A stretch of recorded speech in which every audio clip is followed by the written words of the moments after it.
Pete, in Astoria, Queens, what do you think is the greatest women's match in WWE history? Without hesitation at all, the greatest women's match in WWE history is Sasha Banks versus Bayley 5 years ago, almost to the month, 5 years ago, at NXT Takeover Brooklyn at the Barclays Center. It is as perfect a match as we have ever seen involving the ladies in the history of that company. And not only is it the best women's match in WWE history, it's on the list of best matches in company history. Just the characters, the storytelling heading into that match, Sasha coming out of the Escalade for the entrance, the match itself, focusing on Bayley's hand, stomping on the hand as she reaches for the ropes to try to break the bank statement, and then Bayley rolling through and reversing it in the place, just people losing their minds. The Poison Rana for the finish off the ropes, which I was not expecting to see. That was a hell of a way to pay that match off. The crowd, I mean, my God, the crowd that night in Brooklyn. You know, I had the great fortune of being in the crowd that night. You know, look, I may not have been there live for the first ECW One Night Stand show, and I still kick myself to this day. Why the hell did I not go to that show?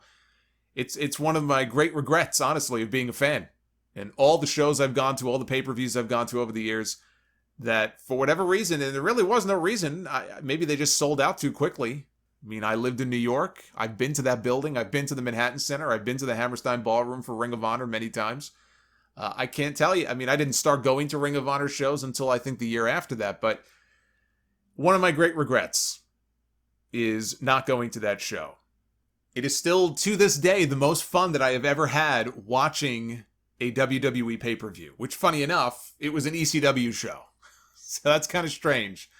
But I bring that up because I was there for the Takeover show. And it was one of those nights you don't forget. It's a small consolation. I still would have rather probably been at One Night Stand. But I'm grateful that I was in the building that night for this show. Because it really was one of the more fun experiences that I've ever had. That was actually a great Takeover show anyway. But that match is what made it.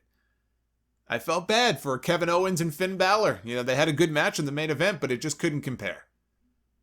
And Bayley was just such a great underdog character at that time. Now she's doing the whole heel soccer mom thing. But back then, I mean, that Bayley character, when you know, NXT knew what they were doing with that Bayley character, unlike when she got called up, was fantastic. I remember she once said Dusty Rhodes told her, "Don't you ever get rid of those pigtails. Don't you do it. Don't you," and of course now she has, "but don't you ever get rid of those pigtails." Like, that's you. Like, it's just perfect. And when she won, when Bayley got the win, it was this feeling of just jubilation in the building that night. You know, you hear about wrestlers getting into the wrestling business when you ask them, "Hey, what made you want to become a pro wrestler?"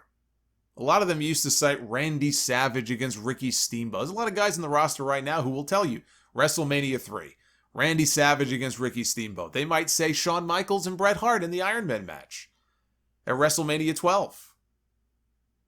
I honestly believe that for the women, this match will be that match for them. And we've already seen it. Indy Hartwell is a big up-and-coming name in women's wrestling, and WWE was very quick to snatch her up last year. You know, ordinarily, somebody like her would be traveling around, working in different places, and then probably would end up in WWE. WWE these days, they don't even want that. They just want to snatch you up and kind of mold you in the way they want to mold you at the Performance Center. So they snatched her up. They've got her under contract. And she had posted on social media more than once that was the match. The Takeover Brooklyn match was the match that made her want to go and sign up for wrestling school. And I guarantee you that she was not the only one. You have to consider the historical significance of that match. That was the match that sealed the deal for there being more of an emphasis on women's wrestling in WWE. And really, it was that year to, I'd say, year and a half long period from NXT in 2004 into 2014 into 2015 that sort of culminated with that match and opened a lot of eyes behind the scenes, including Vince McMahon, to what these ladies could do. And to be fair, Charlotte and Becky Lynch also played a big role in that. I think it was actually a Charlotte-Sasha match at Full Sail on one of the NXT TV shows. Unless it was a takeover. I want to say it was a TV match, though. But as the story goes, I think it was an old Charlotte-Sasha match from NXT. That's really what sold Vince McMahon on Charlotte Flair. That and the blonde hair, I'm sure. But I can't say enough good things about that Brooklyn match. A 5-star match in every way. You know, maybe not enough super kicks to meet whatever the modern day standard is, but a 5-star match for me.